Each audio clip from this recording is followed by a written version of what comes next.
सगळ्यांना जय शिवराय. आज आम्ही गेलो होतो मार्केटला. मार्केटमध्ये खूप सुंदर सुंदर मूर्त्या होत्या महाराजांच्या.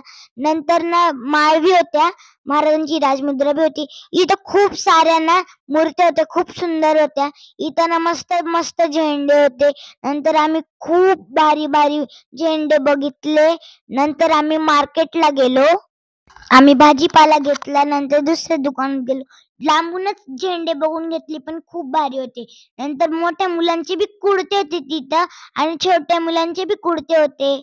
नंतर आम्ही ना टोप बघितला, तलवार बघितली. नंतर आम्ही ना फेटा बी बघितला आणि बँडेज हातात घालायचं बघितलं. नंतर झेंडे बी मोठे होते, पण खूप भारी होते. छोट्या मुलांचे बी कुर्ते होते, खूप भारी भारी होते. मला खूप आवडते. नंतर मेहंदीचं बी शॉप होतं. नंतर खूप ट्रॉफिक होती, पण तिथं नेहमी ट्रॉफिक तर राहत नाही. नंतर आम्ही मोकळ्या रस्त्यात चाललो. नंतर ज्वेलरी शॉप मध्ये गेलो, नथ वगैरे घेतली. खूप भारी वाटला आजचा दिवस हा.